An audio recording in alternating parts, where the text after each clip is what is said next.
दोस्तों नमस्कार, मैं एसके राव आप लोगों के बीच फिर आया हूँ और अपनी बातों का आप लोगों की बातों को रखने जा रहा हूँ। जैसा कि आज बारिश हुआ, इसमें शहर के कई वार्डों के सड़कों पर पानी लग गया। जहाँ हम देखते हैं वार्ड नंबर 1-2 का जो सड़क है, छमदार टोला होते हुए मनवा पुल की तरफ जाता है। उसके कई इलाकों में लबालब पानी देखा गया। यहाँ तक कि आप वार्ड नंबर 1-2 की सड़क पे, जहाँ पे प्राथमिक स्वास्थ्य केंद्र है, वहाँ पे मरीजों को आना भी मुश्किल हो गया, क्योंकि इसके सड़क पर लबालब पानी बहता हुआ नजर आया। यहाँ तक कि लोगों को प्राथमिक स्वास्थ्य केंद्र में पहुँचने में भी काफ़ी कठिनाई आ रही थी, क्योंकि इस सड़क पर काफ़ी पानी लगा हुआ था। वहीं दूसरी ओर इस मुद्दे को लेकर हमारे शहर के दो माननीय लोगों ने अपना अपना स्टेटमेंट, अपना वक्तव्य जारी किया। तो आइए देखते हैं। सबसे पहले हमारे सांसद डॉक्टर संजय जायसवाल ने क्या कहा सीवरेज सिस्टम को लेकर। हमारे नगर निगम के सीवरेज सिस्टम को लेकर हमारे माननीय सांसद डॉक्टर डॉक्टर संजय प्रसाद जायसवाल ने क्या कहा, आइए सुनते हैं। तो देखते हैं इनका स्टेटमेंट। जगह पे सही करना चाहिए तो मैं सही स्थान पर जरूर उठाऊंगा, लेकिन माननीय महापौर गायत्री देवी, उप महापौर गायत्री जी भी अनुरोध करता हूँ कि बेतिया शहर के लिए भी कुछ करें। अभी मैं सीवरेज सिस्टम मोतिहारी में 450 करोड़ का मिला हुआ, स्टॉर्म वाटर ड्रेनेज जो मैंने दिलवाया था वो तो केवल पानी के लिए है। तो मैं कहा कि जब 441 करोड़ मोतिहारी को मिला है सीवेज सिस्टम के लिए कि सारा अंडरग्राउंड, तो बेतिया को क्यों नहीं मिला है।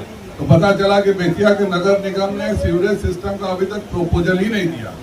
तो अगर प्रोपोजल ही बेतिया नगर निगम अपने तरक्की के लिए नहीं देगा, खाली 15 लाख की योजनाओं से ही अपना पीठ थपथपाएगा, तो इससे काम नहीं चलेगा। तो मेरा माननीय उप महापौर जी से अनुरोध होगा कि हमारे खट्टर साहब मंत्री हैं, जिवेश जी मंत्री हैं, ये 15-15, 10-10 लाख वाला चक्कर छोड़ करके कि ठेकेदार मेरा हो। बेतिया शहर को बहुत जरूरी है, इस बार बारिश नहीं हुआ, नहीं तो बेतिया शहर डूब जाता है सीवरेज सिस्टम के लिए। जैसे मोतिहारी का आज एक नया बन रहा है और मोतिहारी में लगभग 700 करोड़ रुपया नगर निगम को मिला है, लेकिन बेतिया का कोई नगर निगम से प्रोपोजल ही नहीं गया। जो छोटे छोटे 15 लाख, 20 लाख, 50 लाख का करके, या मैंने जो 157 करोड़ का जो मैंने पास कराया, वो भी मैं वाटर रिसोर्स कमेटी का चेयरमैन था, तो मैंने बेतिया और मोतिहारी दोनों के, बेतिया और रक्सौल दोनों के लिए स्टॉर्म वाटर ड्रेनेज 67 करोड़ का करवा दिया। लेकिन उससे बेतिया की सीवरेज सिस्टम ठीक नहीं होने वाली है, बेतिया के सड़कों की स्थिति ठीक नहीं होने वाली है। इसके लिए एक मेजर काम मैं उप महापौर महोदया से अनुरोध करूंगा कि अगले नगर निगम में कुछ बड़ी योजनाएं लें, जिससे कि बेतिया शहर अब तो दूसरे जगह में छोड़िए, मोतिहारी जैसा दिख सके। मोतिहारी में बाकायदा सब जगह डबल लेन रोड्स बन रहा है। तो हम दुनिया में अमेरिका, इंग्लैंड नहीं कर सकते, मोतिहारी तो कर सकते हैं, लेकिन उसके लिए आपके द्वारा, नगर निगम के द्वारा प्रपोजल जाना बहुत जरूरी है।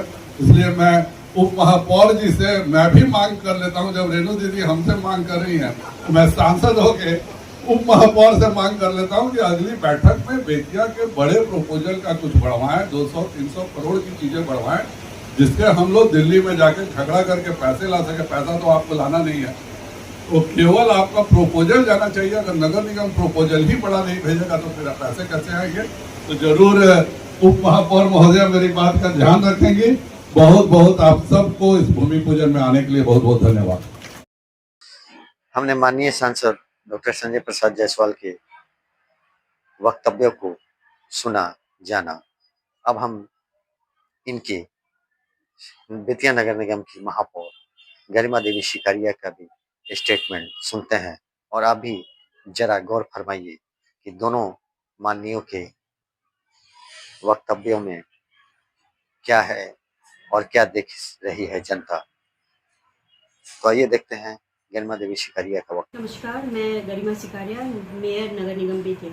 आप सबों को मैं बताना चाहती हूँ कि 2024 में ही बेतिया नगर निगम के द्वारा water sewerage plant treatment plant के लिए पूरा नेटवर्किंग सिस्टम की एनओसी देके विभाग में आगे बढ़ाया जा चुका है, जिसके द्वारा वैप्सको के द्वारा इसको फिजिबिलिटी इसकी नगर निगम बेतिया में इसकी फिजिबिलिटी चेक करते हुए इसके ऊपर प्रपोज प्लान बना के आगे प्रक्रियाधीन विभाग को भेजा गया है, जिसमें यह 351 करोड़ की योजना है। और ये वाटर सीवरेज प्लांट जो है इसमें गटर सिस्टम बनेगा। गटर सिस्टम में प्रत्येक घरों से जो भी नगर निगम बेतिया में जितने भी प्रत्येक घर हैं और उसके साथ साथ व्यावसायिक संस्थान हैं, जिन सभी से गंदा पानी निकाला जाएगा, जिसमें पाइपलाइंस के द्वारा गंदा पानी निकाला जाएगा। पूरा ये अंडरग्राउंड गटर सिस्टम रहेगा और उसके साथ साथ में पाइपलाइंस गंदे पानी को इंटरमीडिएट पंपिंग स्टेशन से ले जाते हुए इन सबों को एक जगह पे इकट्ठा करके इंटरमीडिएट पंपिंग स्टेशन पे लेके जाया जाएगा। इंटरमीडिएट पंपिंग स्टेशन से फिर इसे ले जाके एक जगह क्लब करते हुए एसटीपी पे लेके जाया जाएगा, यानी कि सीवरेज ट्रीटमेंट प्लांट पे लेके जाएगा, जहाँ पे इसको इसका ट्रीटमेंट होगा। वाटर का गंदे पानी का ट्रीटमेंट किया जाएगा। उस गंदे पानी को ट्रीट करने के बाद इसे रिवर में गिराया जाएगा। तो यह फिजिबिलिटी इसकी देखते हुए नगर निगम बेतिया में इसकी भौतिकता देखते हुए इसको वैप्सको के द्वारा बनाया गया है। इसमें करीब 8 आईपीएस पास किए गए हैं। आईपीएस यानी इंटरमीडिएट पंपिंग स्टेशन है और एक एसटीपी है, और इसमें मिनी वाटर पंपिंग स्टेशंस हैं काफ़ी सारे। और इसकी पूरी नेटवर्किंग सिस्टम की लेंथ जो है 20.64 किलोमीटर है, और जो राइजिंग मेन की लेंथ जो है 7.34 किलोमीटर है। राइजिंग मेन वह होता है जिसे इंटरमीडिएट पंपिंग स्टेशन से जब पानी को निकाला जाता है, पानी को फोर्स किया जाता है, उसके बाद जहाँ पे ग्रेविटी नहीं होने के चलते पानी का खिंचाव नहीं हो पाता है, तो उसे ऊपर उठाने के लिए उस जगह पे फिर से पंप सेटिंग लगा के उसको बढ़ाया जाता है। तो उसकी पूरी लंबाई 7.34 किलोमीटर के करीब है। ये पूरी प्रक्रिया करने के बाद वो एसटीपी पे ट्रीटमेंट करने के बाद इसे 2 रिवर में गिराया जाएगा। चंद्रावत और कोड़ा नदी जो बेतिया की मुख्य नदियां हैं उन सबों में गिराया जाएगा। तो ये पूरा प्लान अगर बेतिया नगर निगम में बन जाता है, इस तरीके की सीवेज सिस्टम बन जाती है, तो बहुत हद तक बहुत सुधार हो जाएगा। और उसमें गंदे नालों में से जो पानी बहता है वो पूरा अंडर कवर हो जाएगा। उसके साथ साथ में बेतिया की जनता को बहुत राहत मिलेगी। और साथ में यह जो योजना है नमामि गंगे के द्वारा आगे बढ़ाई गई है, और हम लोग इसमें पूरी तरीके से लगे हुए हैं कि किसी भी तरीके से इसे अगले साल 2026 तक इसे कर लिया जाए और हमारे यहाँ पे सीवरेज ट्रीटमेंट प्लांट का काम चालू हो जाए। धन्यवाद।